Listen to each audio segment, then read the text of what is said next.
शिष्यवृत्ति परीक्षा 8वीं कक्षा और 8वीं कक्षा में हमारा विषय है गणित। गणित विषय के अंतर्गत हम देख रहे हैं अपना एक टॉपिक जो है व्यवहारिक गणित से।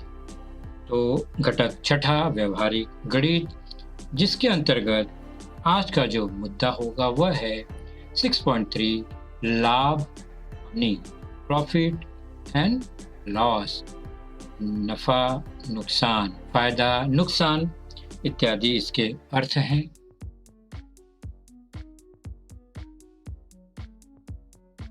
टॉपिक शुरू करने से पहले हम इस स्कॉलरशिप वर्ग क्लास के परीक्षा के स्वरूप को समझ लेते हैं।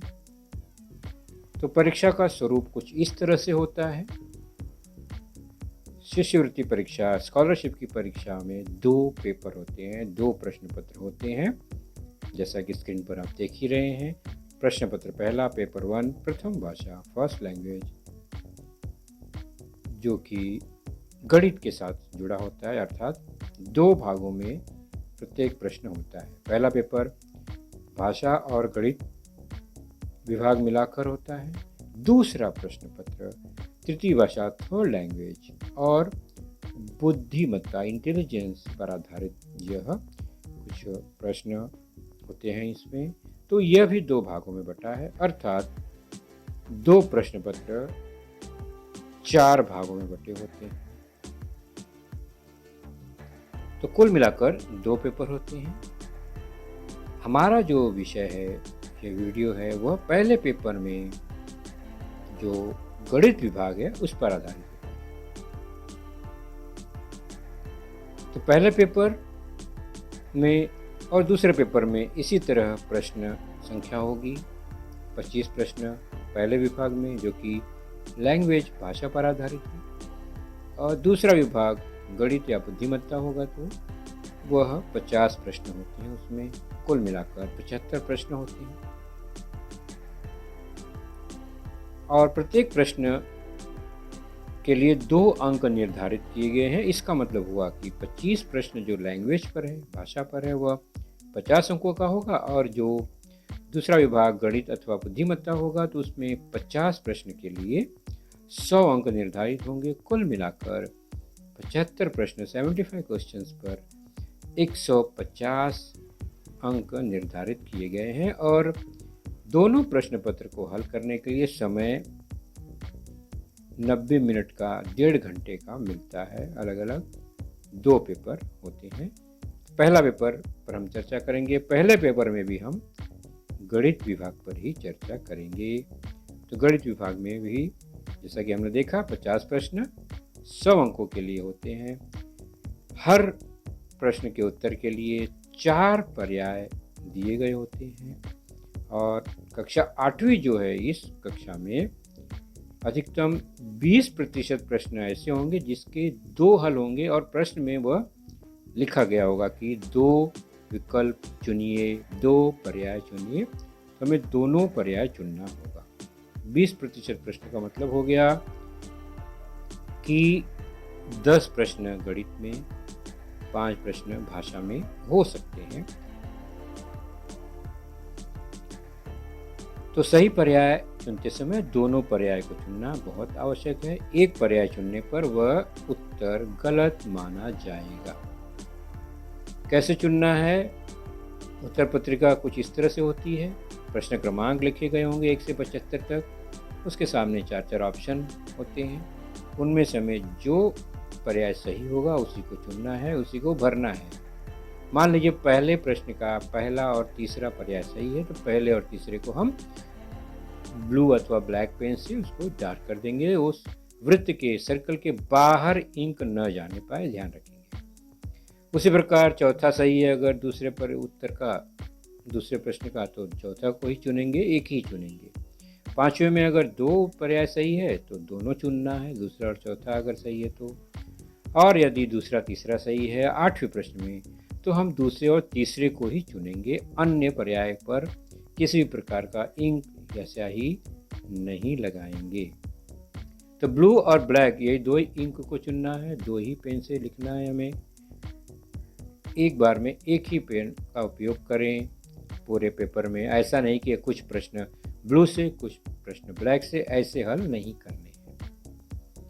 अन्य किसी भी प्रकार का रंग अगर है लाल, हरा, पीला इत्यादि, तो उस पर कोई अंक नहीं मिलेगा क्योंकि वो चेक ही नहीं होगा। तो लाभ हानि की जब बात आएगी तो निश्चित है कि वहां पर कुछ आर्थिक व्यवहार होता है, सामान की खरीदी और बिक्री होती है। तो दैनिक व्यवहार में हम वस्तु बाजार से खरीदते ही हैं और दुकानदार क्या करता है, उस वस्तु को बेचता है। तो दुकानदार ने बेचा और हमने खरीदा, लेकिन यहाँ पर दो अलग अलग लोग हैं, दुकानदार अलग और हम जो है ग्राहक अलग। लेकिन जब एक व्यक्ति की बात होगी, जैसे दुकानदार की बात होगी, तो दुकानदार ही दो क्रिया करता है। मतलब वह कहीं से कोई वस्तु खरीदता है और फिर वह ग्राहक को बेचता है। मतलब कोई वस्तु उसने खरीदा और फिर बेचा। हम क्या करते हैं, उपभोक्ता हैं। हमने वस्तु खरीदा और उसका उपभोग किया, उपयोग किया। अगर हमने खरीद के किसी को बेचा तब हम भी दुकानदार हो जाते हैं और वहां पर खरीदने और बेचने की क्रिया या व्यवहार होता है। तो जिस मूल्य पर वस्तु खरीदी जाती है, यानी अगर कोई व्यक्ति किसी दाम पर कोई वस्तु खरीदता है तो वह वस्तु का क्रय मूल्य कहलाता है, और वही वस्तु खरीदने के बाद वह जिस मूल्य पर बेचता है तो वस्तु का विक्रय मूल्य होता है। तो खरीदी कीमत और बिक्री कीमत एक ही वस्तु के लिए होती है। खरीद कर बेचना, खरीदने की कीमत क्रय मूल्य, बेचने की कीमत विक्रय मूल्य। तो क्रय मूल्य और विक्रय मूल्य। क्रय मूल्य का मतलब हुआ खरीद कीमत और विक्रय मूल्य हुआ बिक्री कीमत। तो इस तरह से ये एक व्यवहार है जिसमें मूल्य दो तरह का दिखाई देता है, एक खरीदी और एक बिक्री, क्रय मूल्य, विक्रय मूल्य। अब चर्चा होगी लाभ हानि या फायदा नुकसान की। तो वस्तु को अगर हमने बेच दिया, यानी कम में खरीदा हुआ अधिक में बेचा गया, तो फायदा ही मिलेगा, तो इसे हम लाभ कहते हैं। और अधिक दाम पर खरीदी गई वस्तु को अगर हमने कम दाम में बेच दिया तो नुकसान होता है, यानी उसे हानि कहते हैं। तो फायदा क्या है? फायदा जो है वही लाभ है, और नुकसान को गणितीय भाषा में हम हानि कहते हैं।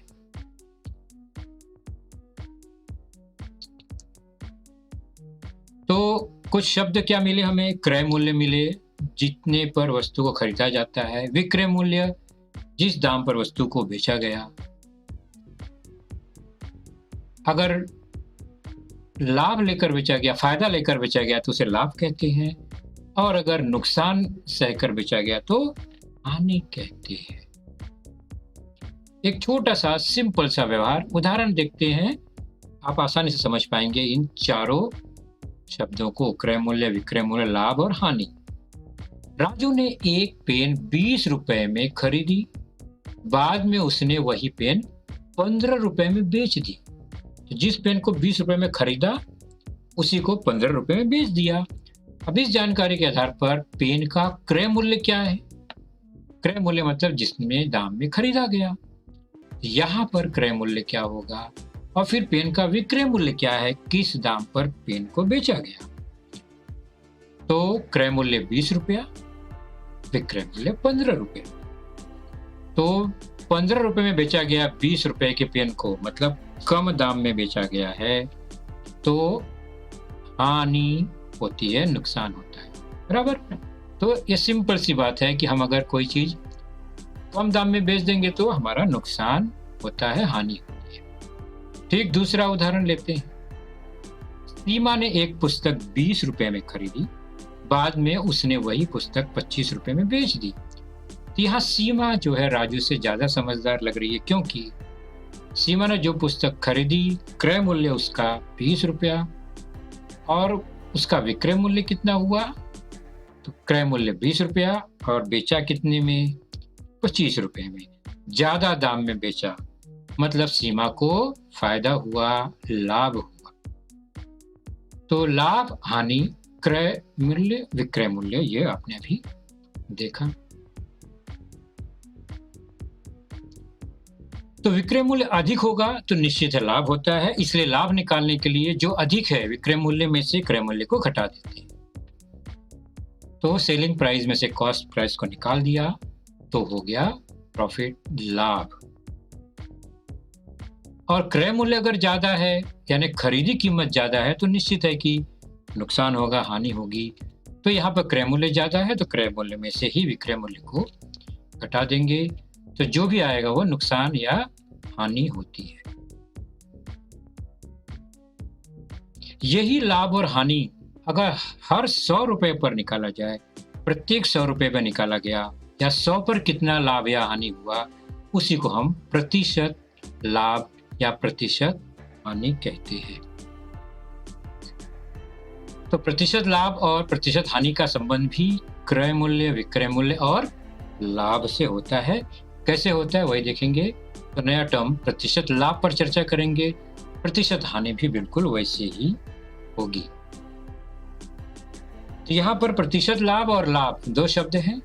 प्रतिशत लाभ 100 पर यानी क्रय मूल्य 100 होगा और लाभ जो है वास्तविक क्रय मूल्य पर होता है। तो अनुपात द्वारा हम एक सूत्र बना सकते हैं। प्रतिशत लाभ 100 पर है इसलिए बटा 100, और जो लाभ होता है वो क्रय मूल्य पर होता है इसलिए बटा क्रय मूल्य। ये दो अनुपात को समानुपात के रूप में लिखकर हम एक सूत्र बना सकते हैं। क्या? प्रतिशत लाभ बराबर लाभ बटे क्रय मूल्य गुणे 100। तो इस तरह से यह एक सूत्र मिल गया। प्रतिशत लाभ निकालना है तो लाभ बटे क्रय मूल्य होगा और गुणा 100 हो गया, जैसा कि ऊपर हमने देखा। उसी प्रकार प्रतिशत हानि निकालनी है तो हानि बटे क्रय मूल्य होगा। तो क्रय मूल्य दोनों के लिए इंपॉर्टेंट है। जब तक क्रय मूल्य पता नहीं होगा हम प्रतिशत लाभ या प्रतिशत हानि ज्ञात नहीं कर सकते आसानी से। अब चलते हैं सीधे सीधे कुछ प्रश्न की ओर। पहला प्रश्न देखते हैं। स्कॉलरशिप की परीक्षा में आया हुआ प्रश्न है। कैसे प्रश्न पूछे जाते हैं और हम कैसे हल करेंगे उसे। किसी फल विक्रेता ने 48 रुपए दर्जन की दर से, यानी एक दर्जन 48 रुपए की दर से 48 दर्जन केला खरीदा, यानी केला भी 48 दर्जन ही खरीदा है। उसमें एक दर्जन केले क्या हो गए? खराब हो गए। ये सभी केलों को 72 रुपए प्रति दर्जन की दर से बेचा। तो इस व्यवहार में लाभ हुआ या हानि हुई? अगर लाभ या हानि जो भी है, कितना हुआ ये भी बताना है। तो लाभ होता है या हानि और कितना होता है, ये दो उत्तर हमें एक साथ देना है। 4 में से कौन सा ऑप्शन सही होगा ये हमें देखना पड़ेगा। तो प्रश्न को ध्यान से निरीक्षण करें। तो पहले फल विक्रेता ने सामान या केला खरीदा है, मतलब क्रय मूल्य यहाँ पर निकालना है, पता करना है। तो 48 दर्जन केला है, उसका क्रय मूल्य कितना होगा? एक दर्जन का भाव 48 रुपया है, तो 48 का 48 गुणे 48, इसका मतलब यह हो गया 2304 रुपए 48 दर्जन केले का क्रय मूल्य, इतने में खरीदा। अब एक दर्जन केला क्या हुआ? खराब हो गया, यानी बेचने के लिए 47 दर्जन केला बचा। तो इस प्रकार 47 दर्जन जो केले बचे हैं उसने हर केले को 72 रुपए दर्जन के हिसाब से बेचे। तो यहाँ पर अब 47 दर्जन केले ही बचे और उसे बेचना है, और एक दर्जन केला जो है अब 72 रुपए उसका भाव हुआ, तो गुणे 72। 47 गुणे 72 करने पर 3384 रुपए आया, जो कि बचे हुए केले का विक्रय मूल्य है। केले बेचने के बाद उसे इतने रुपए मिले। खरीदा था 2304 रुपए में कुल और बेचा गया 3384 रुपए। तो इनमें ज्यादा क्या है? ज्यादा है विक्रय मूल्य।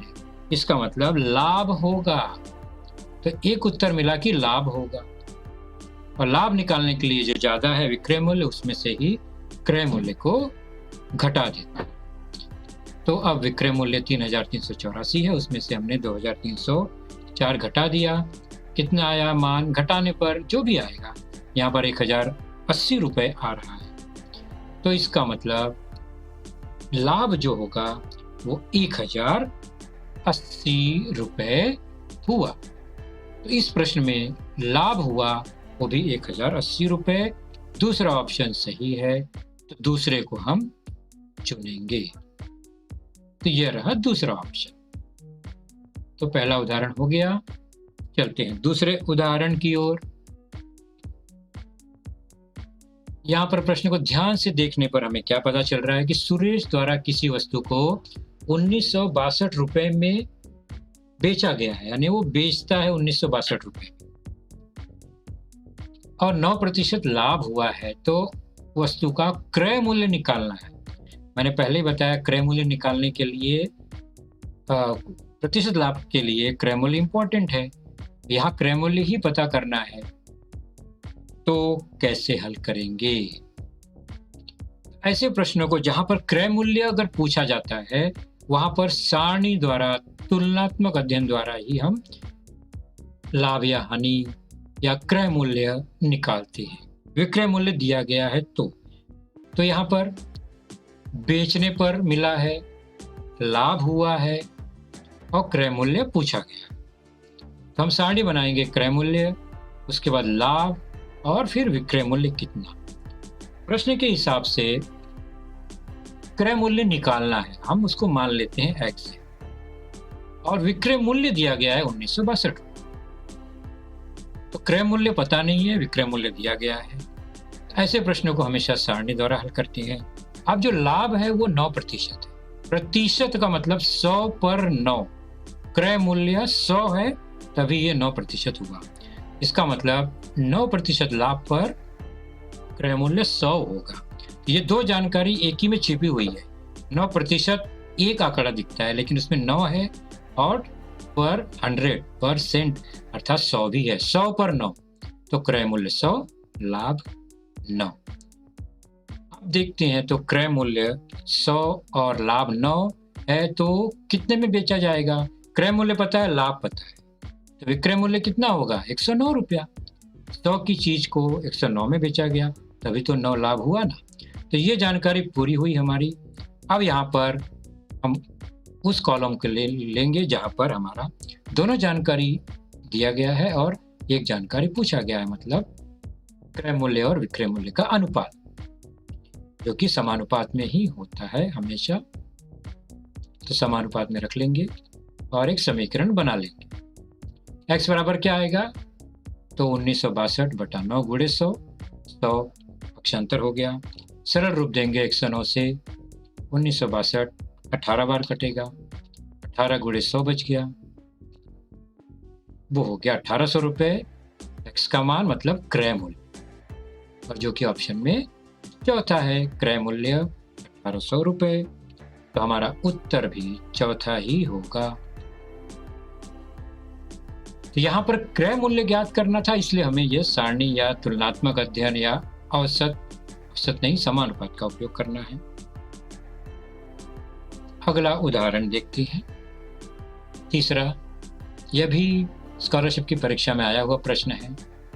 विकास ने एक घड़ी खरीदी है, विकास ने दूसरी घड़ी भी खरीदी है, विकास ने कुल 2 घड़ी खरीदी। दोनों घड़ी को बाद में उसने बेच दिया है और पूछा गया है कि इसमें प्रतिशत लाभ और हानि कितना हुआ, दोनों में से क्या प्रतिशत, यानी 100 पर कितना लाभ या हानि हुआ।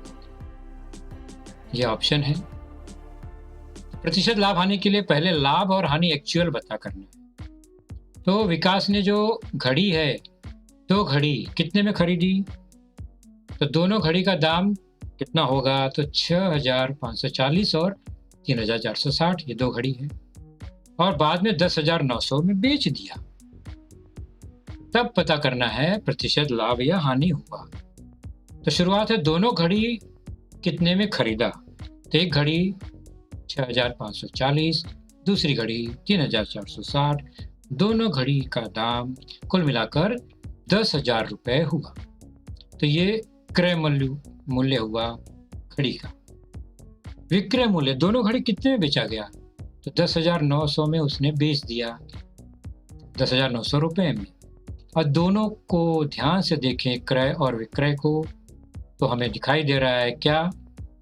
विक्रय मूल्य ज्यादा है, मतलब वहां लाभ हुआ। पहला उत्तर मिला कि लाभ तो हो गया। कितना लाभ हुआ? विक्रय मूल्य में से क्रय मूल्य को घटा देंगे। तो यहाँ पर विक्रय मूल्य कितना है? 10,900, क्रय मूल्य 10,000, घटाने पे आ गया 900 रुपये। ये शुद्ध लाभ हुआ। ये कितने पर लाभ हुआ? 10,000 पर। 10,000 क्रय मूल्य था, तो 10,000 पे 900 लाभ हुआ। हमें प्रतिशत लाभ निकालना है, तो वह सूत्र लगाएंगे जो हमने पहले देखा। प्रतिशत लाभ बराबर लाभ बटे क्रय मूल्य। तो लाभ हमने यहाँ देखा है 900 रुपये है और क्रय मूल्य 10,000। अपनी अपनी जगह पर रखकर समीकरण हल करेंगे। 2 जीरो यहाँ है, 4 जीरो नीचे, 2 जीरो ऊपर, सब कट गया तो बचा केवल 9। प्रतिशत लाभ हुआ 9, या लाभ बराबर 9%। और यह जो ऑप्शन है वो चौथा 9% लाभ के बराबर दिखाई दे रहा है, तो वही हमारा ऑप्शन होगा चौथा। तो इस तरह बच्चों आपने लाभ हानि के कुछ प्रश्न को देखे।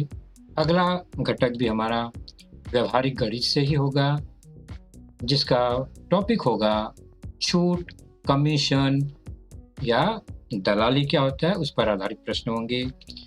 यदि आपने चैनल सब्सक्राइब नहीं किया है तो सब्सक्राइब जरूर करें।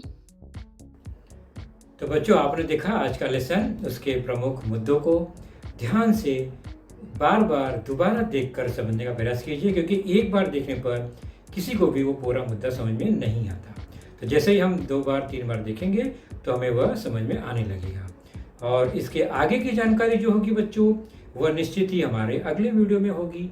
तो उस वीडियो को देखने के लिए, उसकी सूचना प्राप्त करने के लिए जो नीचे सब्सक्राइब का बटन होता है उसे ज़रूर प्रेस कीजिए और नोटिफिकेशन ऑन रखिए, ताकि जैसे ही हमारा लेसन चैनल पर डाला जाएगा आपको वह तुरंत प्राप्त होगा। तो अपना ख्याल रखिए, सुरक्षित रहिए। Thank you.